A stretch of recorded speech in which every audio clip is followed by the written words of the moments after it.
নাহমাদুহু ওয়া নুসাল্লি আলা রাসূলিল কারীম। আউযু বিল্লাহি মিনাশ শাইতানির রাজীম। বিসমিল্লাহির রাহমানির রাহিম। আউযু বিকালিমাতিল্লাহি তাম্মাতি মিন শাররি মা খালাক। রব্বি ইন্নী লিমা আনজালনা ইলাইয়া মিন খায়রিন ফাকির।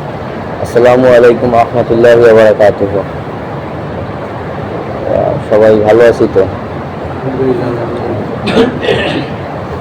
আল্লাহ পাকের কাছে লাখো কোটি শুকরিয়া, আপনাকে আমাকে এখনো বাঁচিয়ে রেখেছেন এবং ইমাম সাহেবের পিছনে 3 রাকাত ফরজ নামাজ আদায় করার তৌফিক দান করেছেন এবং দিনই একটা মজলিসে বসার তৌফিক দান করেছেন। এই জন্য আমরা সবাই মন থেকে শুকরিয়া আদায় করি, বলি সবাই আলহামদুলিল্লাহ।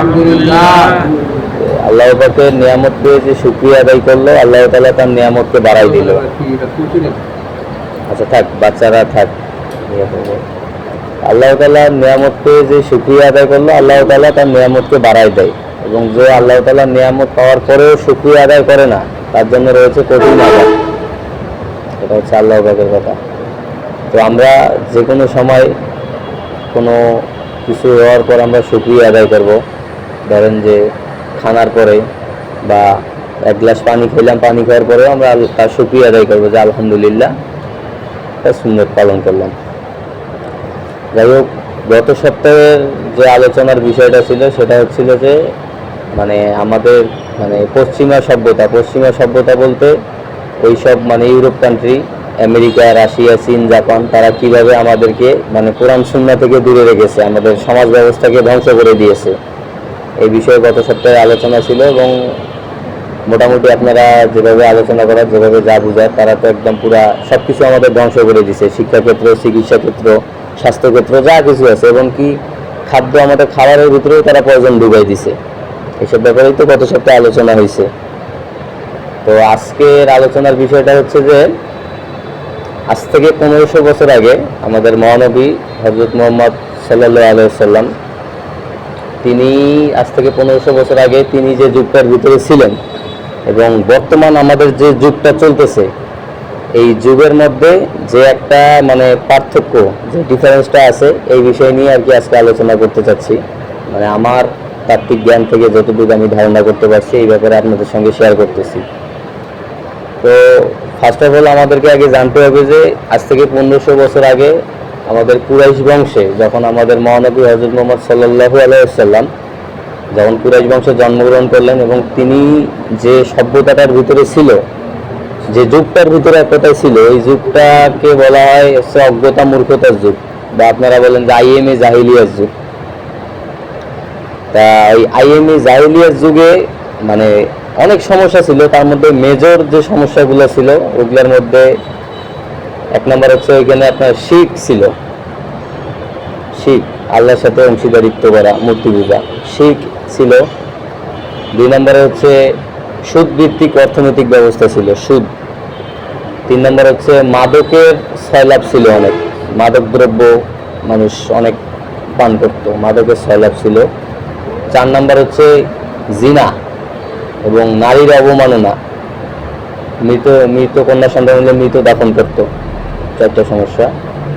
5 নম্বর আরও একটা সমস্যা বলা যায়, সেটা হচ্ছে যে ওই সময়ে মনে করেন যে ইয়ার প্রচলনটা খুব ছিল, আপনার হচ্ছে রক্তক্ষয়ী একটা সংঘাত ছিল, গোত্রীয় হানাহানি, এই জিনিসটা ছিল। ধরেন এই 5টা সমস্যা ছিল ওই যুগে মেজর সমস্যা।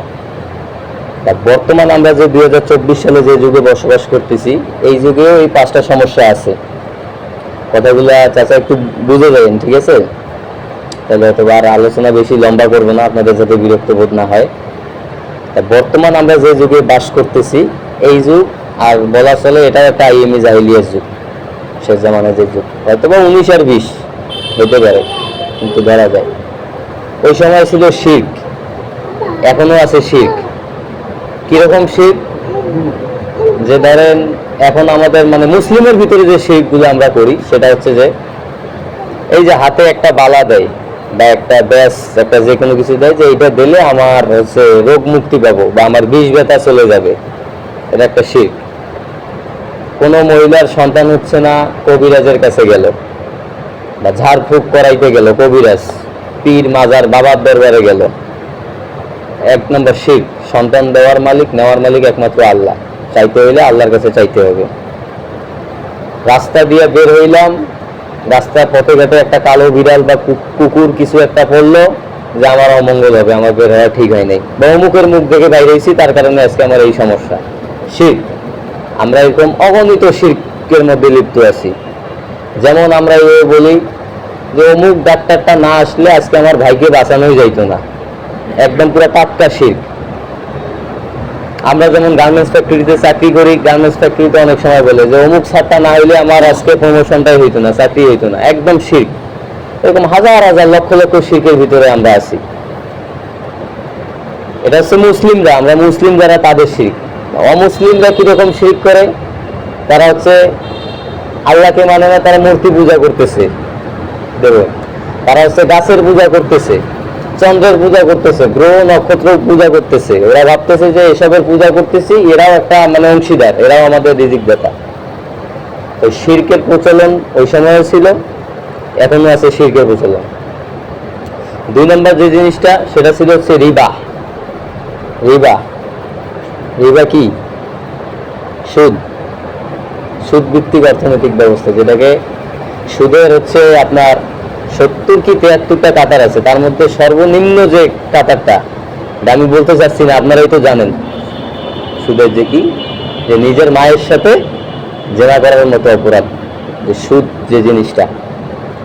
আমরা কি করতেছি, এই সুদটাকে আমরা একদম পুরো অতি সাধারণভাবে নিয়ে নিছি। মানে 3 বেলা যেমন ভাত খাই, ডাল ভাত খাওয়া যেমন সোজা, একদম একদম ঘি ভাতের মতো সোজা বানাই নিছি।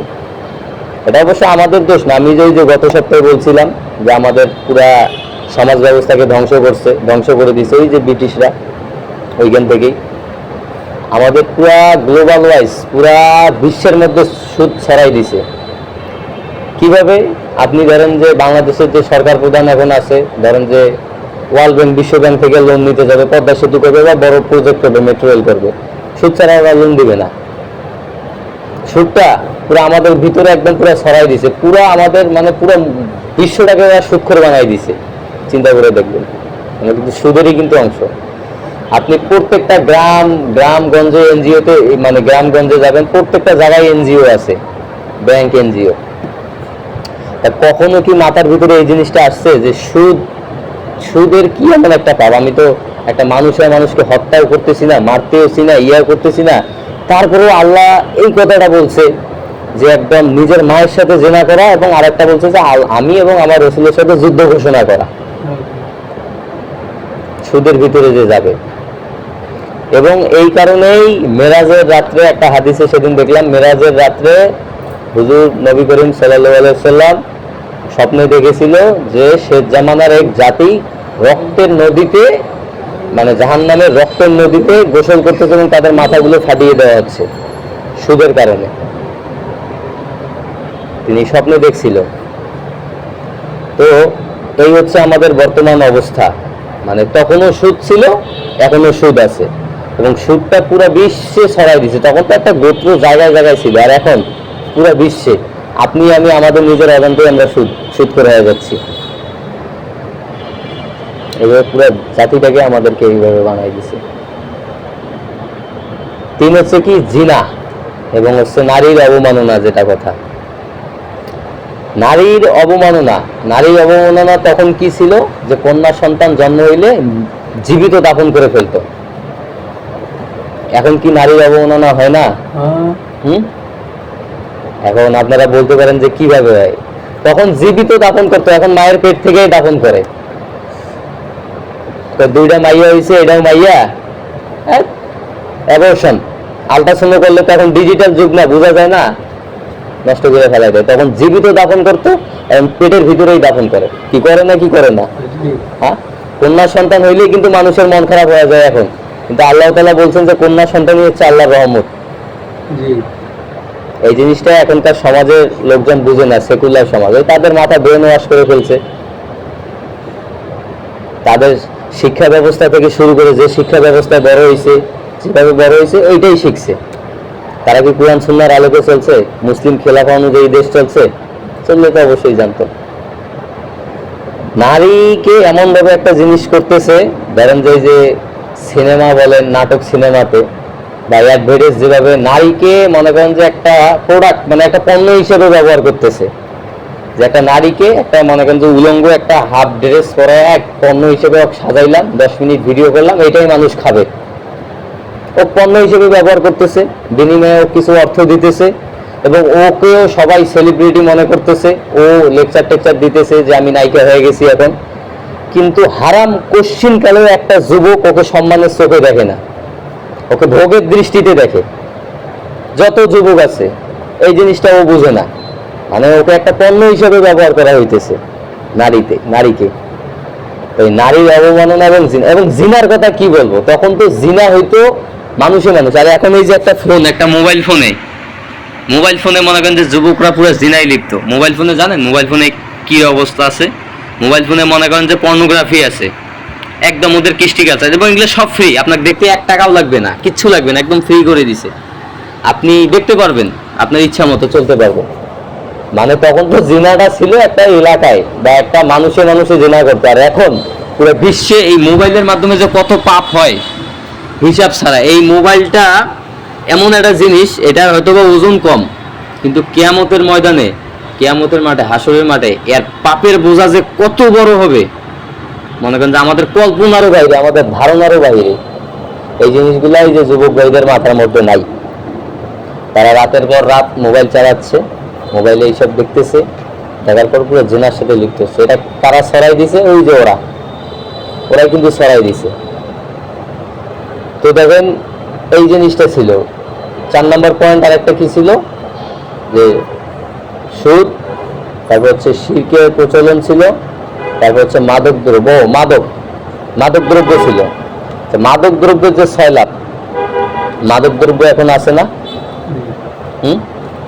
দেখবেন যে এমনও লোকজন আছে যে ওই যে আপনার বর্ডার অঞ্চলে মাদকের ব্যবসা করে কোটিপতি হয়ে গেছে। তো মাদক কে খায়? আমাদের ছেলেপেলেরাই তো খায়, আপনার আমার সন্তানরাই তো খায়, আমার মতো যুবক ভাইয়েরা খায়, আপনার সন্তান আছে, এই যে যুবক ভাইয়েরাই তো খায় মাদক। এমন এটাও দেখবেন যে রমজান মাসে ইফতার করার পরেই সিগারেট একটা ধরাই দেয়, কি না? মাদক মনে করেন যে এমন ভাবে পুরো ওয়ার্ল্ড ওয়াইজ পুরো ছড়াই গেছে মাদক, এমন একটা জিনিস। আবার দেখেন আমাদের দেশে, আমার হাসি বেড়ে এইসব জিনিসের কথা মনে পড়লে, এদিকে মাদক দ্রব্য বন্ধ হচ্ছে না, চোরাচালান আসতেছে, মাদক আসতেছে, এদিকে আবার আমাদের দেশে রিহ্যাব সেন্টার গুলো খুলতেছে। রিহ্যাব সেন্টার বুঝেন? যে মাদক দ্রব্য পান করার পরে মাথা মস্তিষ্ক নষ্ট হয়ে গেছে, ওকে রিহ্যাবে ভর্তি করে দেয়, মাদকাসক্ত নিরাময় কেন্দ্র। মানে এদিক দিয়ে মাদকের সাপ্লাই হচ্ছে, এদিক দিয়ে আবার নিরাময় কেন্দ্র হচ্ছে, মানে একটা সার্কাস। এই জিনিসগুলো গভীরভাবে চিন্তা ভাবনা করে দেখছেন কি কখনো মাথার ভিতরে? আপনারা একটু চিন্তা ভাবনা করে দেখবেন। এই হচ্ছে আমাদের বর্তমান সমাজের অবস্থা, মাদক দ্রব্যের যে অবস্থা। আবার মনে করেন যে গোত্রীয় হানাহানি যেটাকে বলা হয়, রক্তক্ষয়ী সংঘাত, রাজনৈতিক ভাবে আছে না রক্তক্ষয়ী সংঘাত, এ দল ও দল মারামারি, এবং নির্বাচনের সময় হলে তো আরো বেশি, লাশ পড়ে একদম পুরা ভাই মারামারি আছে না জায়গা জমি নিয়ে, অথচ মারা গেলে মৃত্যুর পরে 3.5 জায়গা, তাছাড়া আর কোনো জায়গা নেই। তা ওই সময় যে জিনিসগুলো ছিল এখনো কিন্তু এই জিনিসগুলো আছে। অতএব আমরা সবাই মুখ দিয়ে বলি যে আইএমই জাহেলিয়ার যুগ ছিল, এইটা আমরা বর্তমান কোন যুগে বসবাস করতেছি? কি ইমাম সাহেব, হুজুর সাহেব, এটা কি কম নাকি আইএমই জাহেলিয়ার থেকে? এটা আরো বড় জাহেলিয়ায় আমরা বসবাস করতেছি। এই জিনিসগুলো আমাদের ভাবতে হবে।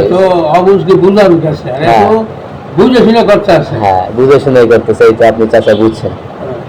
তাইলে এখন যে জিনিসটা হচ্ছে আমাদের, দেখেন আপনি যেমন এলান করলেন যে মাগরিব বাদ বয়ান হবে, আল্লাহ পাক দেখেন এখানে অন্তত অনেক মানুষ পুরো বারান্দা পর্যন্ত ভর্তি হয়ে গেছিল মুসল্লি, অথচ মনে করেন যে এখন মাগরিব বাদ একটা কথা হচ্ছে, গুরুত্বপূর্ণ বয়ান হচ্ছে, এখানে মনে করেন যে নাই, শয়তানি মনে করেন যে নিয়ে যাচ্ছে। আর আল্লাহ পাক আপনাদেরকে কবুল করছে, আপনাদেরকে পছন্দ করছে বিধায় আল্লাহ পাক এখানে রাখছে। আল্লাহ পাক কিন্তু এই কথাটা বলছে যে আমি তোমার ভিতরে যে দিনের জ্ঞানটা দিলাম, যে দিনের বুঝটা দিলাম, তুমি নিজে সেটা পালন করতেছো, এবং তুমি কয়জনকে দাওয়াত দিছো এবং কয়জনকে তুমি সেটা বুঝাইছো। আমি তোমার ভিতরে যে হেদায়েতটা দিছি, হেদায়েতের বাণী যে জ্ঞানটা দিছি, তুমি কয়জনকে বুঝাইছো? কিয়ামতের ময়দানে যদি আপনি বলতে পারেন যে না আপনি হেদায়েত দিছেন, আমি আমার মতো আমল করে গেছি, না যাও জাহান্নামে যাও, তোমার এটা দায়িত্ব, কয়জনকে বুঝাইছো? দায়িত্ব বলতে এটা তোমার জোর জবরদস্তি করতে হবে না, তুমি উপদেশ দাও। হেদায়েত দেওয়ার মালিক আমি আল্লাহ, আমি বলতে আল্লাহ, তুমি উপদেশ দাও। আমাকে যে ভয় করে, আমাকে বলতে আল্লাহ, আল্লাহকে যে ভয় করে সে আমার উপদেশ, তোমার উপদেশ গ্রহণ করবে, এবং যে ভয় করবে না সে উপদেশ গ্রহণ করবে না। তা আমাদের কথা হচ্ছে, আমরা যেটা বুঝি, আমরা নামাজ কালাম পড়ি, আমাদের পক্ষ থেকে একটা বাণী হইলেও আমরা আমাদের অন্যান্য মুসলিম ভাইদের কাছে পৌঁছাই দিব এবং তাদেরকে দাওয়াত দিব। এবং আমার এই আলোচনা থেকে আপনারা যদি একটা কিছু শিখতে পারেন, সেটা আগে নিজের পরিবারের সঙ্গে আগে শেয়ার করবেন। বিশেষ করে এই যে বাচ্চারা আছে, বাচ্চারা যে খেলতেছে, দৌড়াচ্ছে, এদের পুরা মানে আমাদের যে সমাজ ব্যবস্থাটা, এই বাচ্চা বয়স থেকেই পুরো ব্রেনটা পুরো ওয়াশ করা হয়। কিভাবে ওয়াশ করা হয়? এই যেমন আপনার ছেলেকে আপনি নিয়ে আসছেন, ছোট বাচ্চা, 5 বছর 7 বছর বয়স, এই মনে করেন যে ভাত খাচ্ছে না, একে কি দিবেন? একটা ফোন হাত ধরাই দিলেন বা একটা কার্টুন দিলেন। বা আপনার একটা কন্যা সন্তান আছে, কন্যা সন্তানকে আপনি একটা হচ্ছে পুতুল কিনে দিলেন, বা টেডি বিয়ার, বারবি ডল যেটাকে বলা হয়, পুতুল একটা কিনে দিলেন চুপ করানোর জন্য। পুতুলটা দেখে কি শিখবে? ওর মস্তিষ্কটা কিরকম হবে? পুতুলটা যখন দেখবে যে একটা পুতুল, পুতুলের ড্রেসটা হচ্ছে এরকম ডানা কাটা, পুতুলটা দেখতে অনেক সুন্দর, আকর্ষণীয়, অনেক ফর্সা, চুলগুলো অনেক সুন্দর, এই কন্যা সন্তানটার মাথার ভিতরে এই টেন্ডেন্সিটা তৈরি হবে যে পুতুলটার মতো সুন্দর আমাকে হইতে হবে, আমি এই পুতুলটার মতোই সুন্দর হব। ওকে আপনি পর্দা করাবেন, বড় হবে যখন, পারবে না। ছোটবেলা থেকেই শিক্ষা ব্যবস্থাটাকে এইভাবে করতে হবে। যেমন আমার ছোট বোনের কথাই বলি, আমার ছোট বোন ক্লাস 5-এ পড়ে। কালকে আমি আর ওই কইলাম তোমার মাদ্রাসায় ভর্তি করে দেবো। না ভাই, আমি মাদ্রাসায় ভর্তি হবো কেন, আমি ডাক্তার হবো। কেন ডাক্তার হবো? কেন? ডাক্তাররা কত সুন্দর সুন্দর পোশাক পরে, ওই যে আমি দেখছি সাদা সাদা ড্রেস করে, কত সুন্দর অপারেশন করে, আমি ডাক্তার হবো, পেপার দেবো। তার মানে ছোটবেলা থেকে এইটা দেখছি টিভিতে, ওর মাথার ভিতরে এইটাই সেট হয়েছে। বাচ্চা কাচ্চার সিস্টেমটাই এরকম, বাচ্চা কাচ্চা যেটা শিখাবেন তারা ওইটাই শিখবে। তো আমাদের আলোচনার বিষয় এটা না, আলোচনার বিষয় এটা যে তখন আইএমই জাহিলিয়া যে যুগটা ছিল, তখন কিন্তু আল্লাহ পাক আমাদের সর্বশেষ নবী হযরত মুহাম্মদ সাল্লাল্লাহু আলাইহি সাল্লামকে পাঠাইছেন। নবীর নাম শুনলে সবাই সাল্লাল্লাহু আলাইহি সাল্লাম বলবেন, এটা একটা সুন্নাত। তো এই যুগে আমাদের কে আসবে? তখন তো অজ্ঞতা মূর্খতার যুগে উনি ছিল। দেখেন, উনি এমন একটা মানুষ ছিল, আসলো, আসার পর নবুয়ত পাওয়ার পর মাত্র 23টা বছর ছিল, আর এরকম একটা সমাজ ব্যবস্থাকে পুরো একদম পুরো চেঞ্জ করে ফেলছে, পুরো ইউটার্ন দিয়ে ফেলছে। মক্কা বিজয় করলো, মদিনা বিজয় করলো, বদর যুদ্ধ, তায়েফের যুদ্ধ, উহুদ যুদ্ধ, কত প্রকার যুদ্ধ করছে, শত শত যুদ্ধ করছে, করার পর সবকিছু বিজয় করে মাত্র 23 বছরের ব্যবধানে পুরো বিশ্বটাকে উনি কিন্তু চেঞ্জ করে দিয়ে গেছে। লাস্টে 63 বছর বয়সে আল্লাহ ওনার হায়াত নিয়ে গেছে, উনি চলে গেছে, বিদায়ের ভাষণে কয়েকটা কথা বলে গেছে। তা উনি ইউটার্ন দিয়ে পুরো সভ্যতা চেঞ্জ করে ফেলছে। তা আমাদের এই সমাজ ব্যবস্থা কে চেঞ্জ করবে? আমাদের তো আর কোনো নবী রাসূল আসবে না, আমাদের তো সর্বশেষ নবী আসছে একজনই, আর তো নবী রাসূল আসবে না। এবং কি আমাদের ঈসা আলাইহিস সালাম আসবে, ইমাম মাহদী আসবে, 40 বছর দেশ শাসন করবে, পুরো একদম সিস্টেম চেঞ্জ করে ফেলবে, উনি তো পরে আসবে। কিন্তু এখন বর্তমান যে অবস্থাটা চলতেছে, এই অবস্থায় আমরা কিভাবে উদ্ধার হব? এটা তো একটা সলিউশন দরকার নাকি? আমরা কিভাবে উদ্ধার হব? আমাদের তো মানে মস্তিষ্কটা পুরো অসুস্থ বানাই দিছে। আমাদের শিক্ষা ব্যবস্থায় আপনি এমন মনে করেন যে 20 বছর লেখাপড়া করবেন, আপনি 20টা সূরা মুখস্থ করতে পারবেন না, আল্লাহর কোরআন জানবেন না। এই গত সপ্তাহে আমি এইসব ব্যাপারেই কথা বলছি। আমাদের বর্তমান যে অবস্থাটা, আমরা যদি এই জাহিলিয়াত যুগ থেকে আমরা উদ্ধার হতে চাই বা রক্ষা পেতে চাই, আমাদেরকে এক হচ্ছে কোরআন সুন্নাহ ফলো করতে হবে, নবীর তরিকা মতো চলতে হবে। আমাদের রাসূল সাল্লাল্লাহু আলাইহি সাল্লাম বিদায়ের ভাষণে এই লাস্ট একটা কথাই বলে গেছে যে আমি 2টা জিনিসের কথা বলবো, এই 2টা জিনিস যদি তোমরা ধরে রাখতে পারো, তোমরা কখনো পথভ্রষ্ট হবে না। এক হচ্ছে কালামুল্লাহ, আল্লাহর কিতাব, আর 2 হচ্ছে আমার সুন্নাহ। এখন আমরা কয়জন মানি নবীর সুন্নাহ? আমরা কয়জন মানি? আমরা নামাজই বা কয়জন পড়ি? ফরজ নামাজের গুরুত্বই বা কয়জন আমরা দেই? আমরা তো এই জিনিসগুলো বুঝি না, বুঝতেছি না। আমাদের বর্তমান যে অবস্থা, এই অবস্থা খুব মানে শোচনীয়, খুব ভয়ানক অবস্থা। এবং এই অবস্থাতে রাসূল সাল্লাল্লাহু আলাইহি সাল্লাম বলছেন যে আখিরুজ জামানায়, শেষ জামানায় ঈমান ধরে রাখা এত কঠিন হবে যে হাতের মধ্যে হচ্ছে গরম কয়লা ধরে রাখা, উত্তপ্ত কয়লা ধরে রাখার মতো। উত্তপ্ত কয়লা ধরে রাখলে আপনি যেরকম যন্ত্রণা ভোগ করবেন, আপনার ঈমান ধরে রাখতে কিন্তু ওইরকম যন্ত্রণা ভোগ করতে হবে। বিশেষ করে যুবক ভাইদের ব্যাপারে কি ভাই, ঈমান নিয়ে চলতে গেলে অনেক দুঃখ কষ্ট হয় না? হারাম তো সহজেই পাওয়া যায়, হারাম তো ইচ্ছা করলেই করা যায়, কিন্তু হালালে থাকতে কি কষ্ট হয় না? কিন্তু হালালে থাকলে আল্লাহর একটা বরকত আছে, আল্লাহ একটা বারাকা দান করে হালালের মধ্যে। আল্লাহ বলছে যে আল্লাহ সাউফাই আল্লাহ রব্বুকা ফাতারদা, তোমার রব তোমাকে ছেড়ে যায়নি। ইমান নিয়ে চলতে গেলে দুঃখ কষ্ট হবেই, কিন্তু আমাদেরকে হালালের পথে থাকতে হবে, আমাদেরকে হারামের পথে যাওয়া যাবে না। হারামের পথে কে কে থাকে? কে ছিল? ইবলিস। আমরা কি ইবলিসের অনুসারী হব না আমাদের রাসূলের অনুসারী হব? তো এই আলোচনা শোনার পর মনে করেন যে আপনাদের একটাই উদ্দেশ্য, সেটা হচ্ছে আপনারা বাড়িতে যাবেন, যাওয়ার পর নিজের আপনার যে ফ্যামিলি, যে পরিবার আছে, পরিবারকে আগে বুঝাবেন আমাদের একদম পুরা রাস্তাঘাট চলতে ফিরতে সব জায়গায় আমরা মনে করেন যে পাপে জর্জরিত, এবং পাপটা পুরো গ্লোবাল ওয়াইজ আমাদেরকে ছড়াই দিছে, এবং এই পাপ থেকে রক্ষা পেতে গেলে আমাদেরকে আর কি অনেক কষ্ট করতে হবে, আল্লাহর প্রতি থাকতে হবে। আর আমি আলোচনা শেষ করে দিচ্ছি, আর বেশি সময় নিব না। সেটা হচ্ছে যে মানে আমার সব কথা আপনাদের মানে ভুলে গেলে লাস্ট একটা কথা বলতেছি, এই কথাটা মনে রাখেন, খালি এই কথাটা জিনিসটা মাথায় রাখেন যে আমাদের হায়াত আল্লাহ কত দিছে? 70-80 বছর, 100 বছর সর্বোচ্চ, এর বেশি তো আর না। তা ধরেন এভারেজ গড় আয়ু আমাদের 70 বছর। যারা 70 বছরের বৃদ্ধ অনেকে হয়ে গেছে নিয়া মাশাআল্লাহ, তাদের হায়াত আল্লাহ আরো দিছে।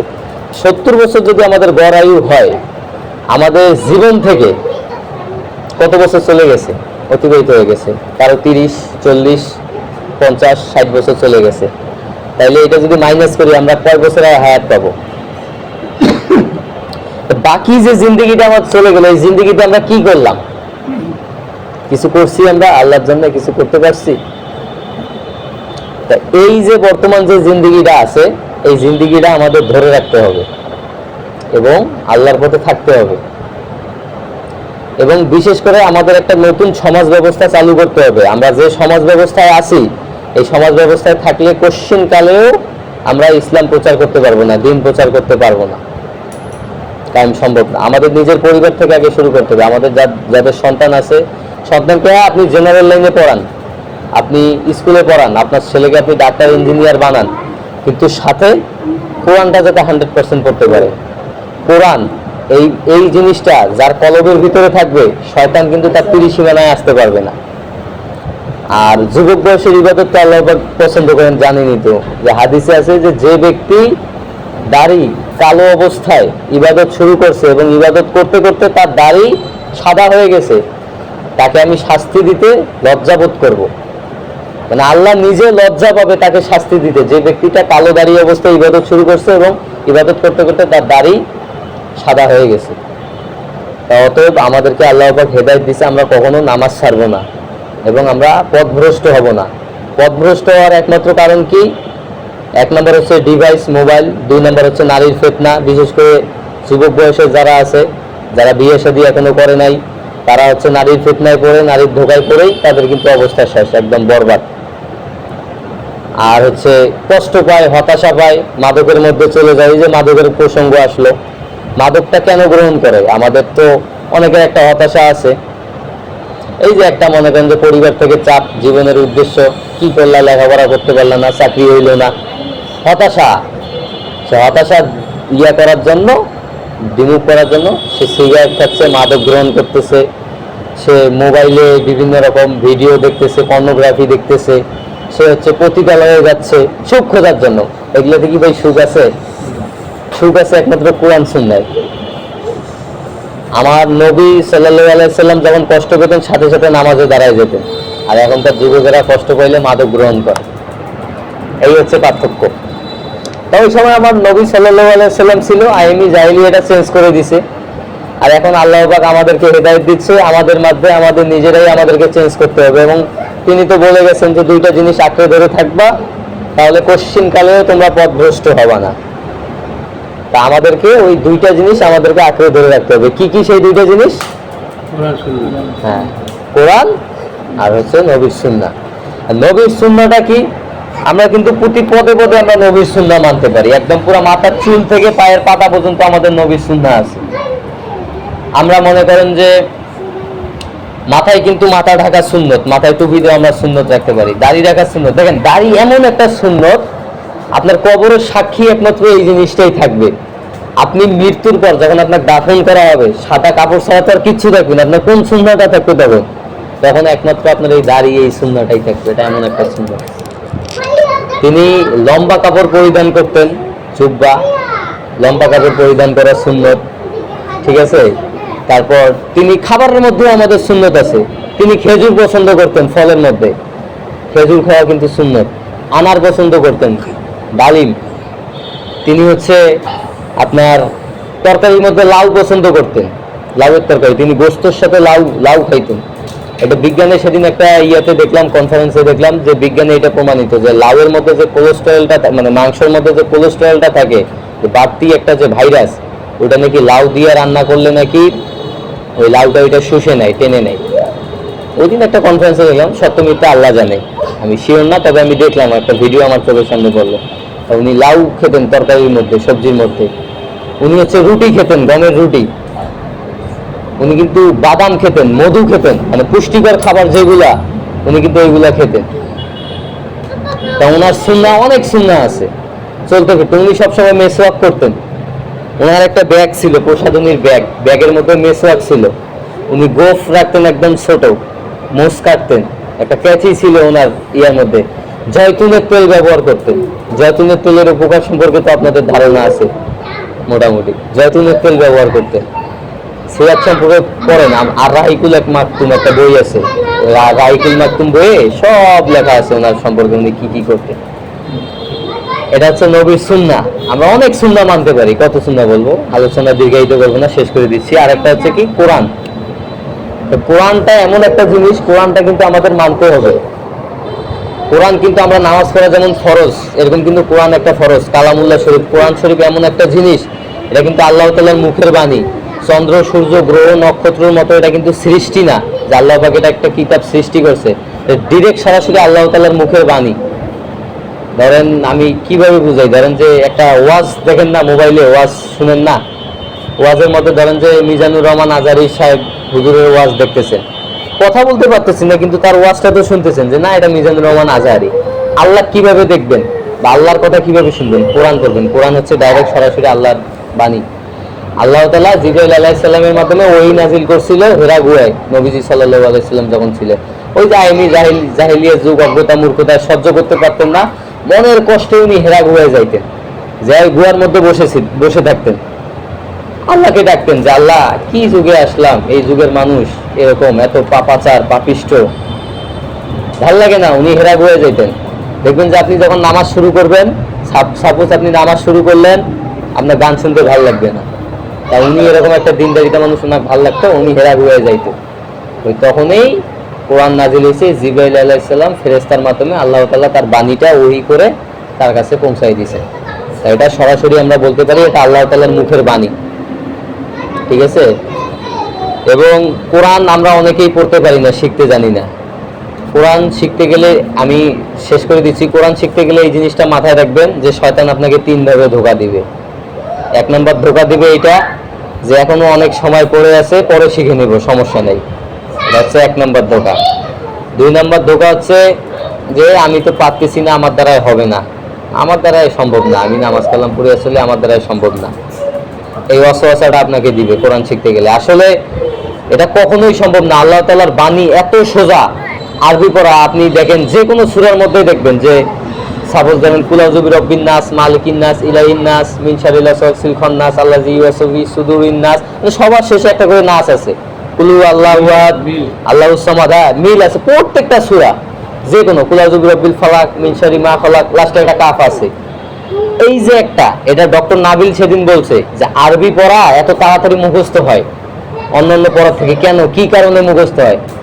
আরবি পড়াতে আল্লাহ তাআলা এমন একটা সিস্টেম তৈরি করে দিছে, মাথার ভিতরে একটা আলফা ওয়েভ তৈরি হয়। এটা বিজ্ঞানীরা যারা, এই যে সায়েন্সের ছাত্র যারা আছে এখানে, তারা বুঝবে। আলফা ওয়েভ একটা তৈরি হয়, তো ওইটার কারণে আরবি পড়াটা খুব দ্রুত মুখস্থ হয়। অথচ শয়তান আপনার কি ওয়াসওয়াসা দিবে যে আমার দ্বারাই সম্ভব না, দেবে কি না? এই যে চাচা বলতে পারেন যে অনেক বৃদ্ধ হয়ে গেছি, আমার মাখরাজ ঠিক নাই, উচ্চারণ ঠিক হচ্ছে না, আপনার অত কিছু দেখা লাগবে না, আপনি চেষ্টা করেন, দেখবেন পাওয়া যাবে। এটা হচ্ছে 2 নম্বর ওয়াসওয়াসা। আর 3 নম্বরে যে ওয়াসওয়াসাটা, এটা হচ্ছে সবচেয়ে ভয়ঙ্কর ওয়াসওয়াসা। শয়তান যেটা আপনাকে দিবে। এক নম্বর কি, যে এখনো অনেক সময় আছে, পরে শিখে নিব। আর 2 নম্বরটা হচ্ছে কি, যে আমার দ্বারাই হবে না। 3 নম্বর ওয়াসওয়াসা হচ্ছে ভাই কেউ কিছু না কিছু পারে, তো আলিফ বা তাসা বা হামজা জবর আ বা জবর বা একটুক তো পারে, বা মোটামুটি তো পড়তে পারে, ঠিক আছে। তাকে এই ওয়াসওয়াসাটা দেয়, পথভ্রষ্ট করে এইভাবে, যে হচ্ছে যে আমি এখন পারি, আমি এগুলা পারি, এটা আমি পারি, এটা আমার পড়া লাগবে না, আমি মদ পারি, ঠিক আছে, এক আলিফ দুই আলিফ টান, আমি ইকলাব ইদগাম ইজহার ইকফা এগুলা পারি, মিম সাকিন নুন সাকিন পারি, আমি ডাইরেক্ট এখন কোরআনে চলে যাই। তাতে গিয়ে হয় কি, তার উচ্চারণ হয় না, সে ভাঙ্গে ভাঙ্গে পড়তেও পারে না, পরবর্তীতে তার আর কোরআন শিখাটা হয় না, এখান থেকে সে ছিটকে পড়ে। এবং এই সংখ্যাটা সবচেয়ে ডেঞ্জারাস, এই সংখ্যাটা বেশি পাওয়া যায়। মানে আমি যত দূর দেখলাম, কই কি ভাই কোরআন একসময় পড়ছিলাম, এখন ভুলে গেছি, পারি না। ভুলে যাওয়ার কারণটা কি, ভুলে যাওয়ার কারণটা কি, এই যে এইটা হচ্ছে সেই ভুলে যাওয়ার কারণ। তো মনে করেন যে এই 3 ভাবে শয়তান কিন্তু পথভ্রষ্ট করবে। তো আমাদেরকে এই 2টা জিনিস ধরে রাখতে হবে, একটা হচ্ছে কোরআন শরীফ, কোরআনুল কারীম, আল্লাহ কালামুল্লাহ শরীফ, আর 2 হচ্ছে নবীর সুন্নাহ। এই 2টা জিনিস আমরা ধরে রাখবো, এবং আমাদের পরিবার থেকে আমরা সবাইকে সচেতন করব, এবং ব্যক্তি পর্যায়ে যাদের সঙ্গে আমার দেখা সাক্ষাৎ হবে, কথাবার্তা হবে, আমাদের মৃত্যুর পর্যায়ে আর একটা জীবন আছে, আর একটা যে জীবন আমরা অতিবাহিত করব, এটা কাল্পনিক, এটা কি গাল গল্প, রূপকথার গল্প? রূপকথার গল্প না, কিন্তু আমাদের সমাজটাকে বর্তমানে এটা রূপকথার গল্পে পরিণত করছে ওই পশ্চিমা বিশ্ব। পশ্চিমা বিশ্ব, ওই যে আমেরিকা, চীন, জাপান, রাশিয়া। কিভাবে করছে এরা? বিজ্ঞান, এরা বলে কি জানেন, যে বিজ্ঞান, যুক্তি, দর্শন, ফিলোসফি এইগুলো দিয়ে যে জিনিসটা প্রমাণ হবে এটা সত্য, বাকি সব বোকাস, বাকি সব বোকাস। যেমন আমি বলি, এটা কি আল্লাহর ঘর না, মসজিদ না, রহমতের ঘর না? এখন যদি আমি বলি যে এই ঘরটার ভিতরে মানে ফেরেশতারা বেষ্টন করে রাখছে, ফেরেশতারা ঘিরে রাখছে, হ্যাঁ, তারপরে আমরা বিশৃঙ্খলা করতেছি, কেন করতেছি? যেমন এই যে বাচ্চারা ইয়া করতেছে, তা ওরা এটা বিশ্বাস করবে না, ওরা বলবে ফেরেশতারা কই, দেখা যায় না। আপনি বিজ্ঞান দিয়ে কি কবর রাজা প্রমাণ করতে পারবেন? বিজ্ঞান দিয়ে কিয়ামত, ফুলসিরাত, হাসর, মিজান প্রমাণ করতে পারবেন? পারবেন না। আল্লাহ তাআলা কি বলছেন সূরা বাকারার প্রথমেই তো বলছেন যে আলিফ লাম মিম যালিকাল কিতাব লা রাইবা ফিহি হুদাল লিল মুত্তাকিন আল্লাযিনা ইউমিনুনা বিল গায়ব। তো হুদাল লিল মুত্তাকিন, যে মুত্তাকিনদের জন্য, যালিকাল কিতাব, যে ইয়া এমন একটা কিতাব যা হচ্ছে কি বিল গায়ব, মানে অদৃশ্যকে, গায়বে যে বিশ্বাস করবে। আল্লাহ পাক যদি স্পষ্ট করে সব দিয়েই দিত, তাহলে তো আজকে যুগ এরকম থাকতো না। তাহলে আল্লাহ তাআলা পরীক্ষা কি হইলো? আল্লাহ তাআলা জাহান্নাম ভরাবে কাদেরকে দিয়া? আল্লাহ তাআলা তো বলেই দিছে যে আমি জাহান্নাম ভরাবো পাপাচারকে দিয়ে, পাপিষ্ঠকে দিয়া। কিন্তু আমাদের কথা হচ্ছে আমরা যাতে সেই সংখ্যার মধ্যে আমরা না পড়ি, আমরা যাতে যে ভালো সংখ্যাটা আছে এই সংখ্যাটার ভিতরে যাতে আমরা থাকি। আমাদের জীবনের উদ্দেশ্যই থাকবে এইটা, কিন্তু আমাদের জীবনের উদ্দেশ্যটাই তারা চেঞ্জ করে দিছে। আপনি একটা ছেলেকে যা জিজ্ঞেস করবেন যে ভাই তোমার জীবনের উদ্দেশ্য কি, সে বলবে আমি লেখাপড়া শেষ করব, ভালো একটা বাড়ি গাড়ি করবো, একটা মেয়ে দেখে বিয়ে করব, এইটাই তার জীবনের উদ্দেশ্য। পশ্চিমকালে আপনি 50টা ছেলে জিজ্ঞেস করবেন, হয়তোবা আল্লাহ মাশাআল্লাহ কয়েকজন পাইতে পারেন, কিন্তু বেশিরভাগ 40 জনের উপরে আপনি পাবেন বলবে না যে আমার জীবনের উদ্দেশ্য জান্নাত। এটা তারা আমাদেরকে ভুলায় রাখছে।